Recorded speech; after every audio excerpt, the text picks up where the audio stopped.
Hey everybody, Jay Glazer bringing you another Facebook Live update.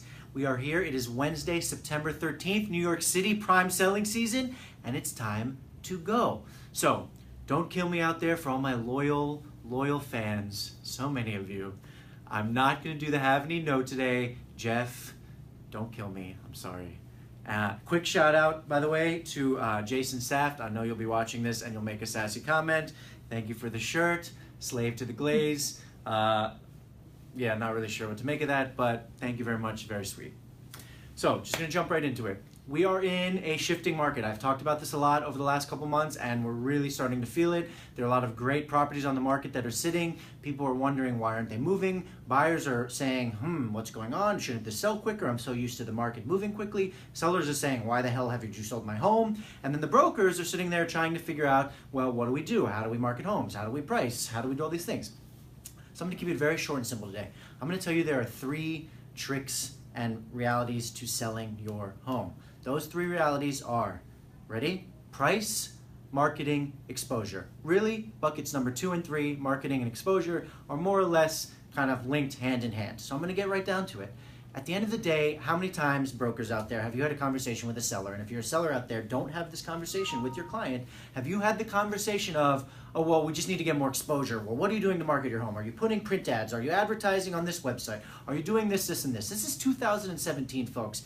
If people can't find your property, then you have a problem, right? It is very transparent out there and it's very easy to find homes. So that's really the exposure part. The majority of properties in New York City are properly exposed. They are out there in the systems that they need to be in. Corcoran, for example, is everywhere. There's a Cold War going on with StreetEasy. I won't get into the politics of that. Just know that the Corcoran listings are on that website and they're everywhere else. So at the end of the day, if you don't think your property is properly exposed, you're wrong. That's just not the issue. So that's topic number 1. I went a little backwards, so I'm going to start with the exposure. That's the exposure talk, right? Exposure in New York City is not an issue. If you have a broker who's representing you, or if you're for sale by owner and your exposure isn't good, meaning you're not on the websites you need to be, then you really need to reconsider your position in the marketplace.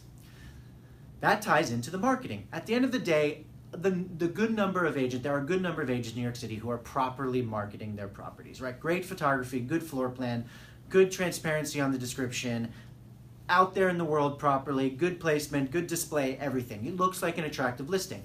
There's a very good agent from my former firm who used to say that the first showing starts online, and I could not agree with him more. At the end of the day, you need to leave a really good first impression. That's the marketing component. Make sure that it looks like an attractive listing. I can tell you that on the Glazer team, this is a huge component of what we do. You know, as a father who's been in fashion for 35 years, I believe you have to look your best at all parts. So we really focus on that with our listings and the marketing component. So, hit on marketing. Again, like I said with exposure, if you are a for sale by owner or if you are represented by a broker who is not firing on all cylinders and providing you best-in-class marketing, then forget it. On to the next person, on to the next agent, or hire an agent if you're not capable of producing great marketing yourself. And then the most important fact of the day, boys and girls, is price. At the end of the day, I understand this is a very stressful process and the market is constantly in flux, and right now we're really shifting away from this seller's market and moving towards a much more neutral market, a much more laborious market. It's going to be a grind out there. It is a grind out there. And if you are not priced right for the market, you are dead. As the Tom Ferry of the world out there says, although he told me he took it from somebody else. Sorry, Tom, I just ruined your secret.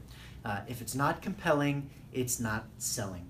So at the end of the day, the most compelling component to a home is its price. Make sure you're priced right and the property will move. And quite frankly, this is not an exact science, folks. So if we get the price wrong the first time, let's just pay close attention to the market, okay? So we're firing right on the marketing exposure, but we got the price wrong. So 2 out of 3 ain't bad, but then we have to adjust. So be mindful of adjustments necessary in this market climate.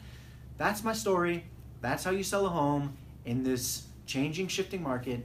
If you have any questions or comments, if you think I'm missing something, if you have a different opinion, I'd love to hear it. Drop a comment in the section. I know we're just going to get snarky comments, but I believe in you out there. I believe in you, Jeff. That if you get some good comments, or if you have something serious to say, then comment on the section, and I'd love to interact with you. Have a good one. Bye-bye.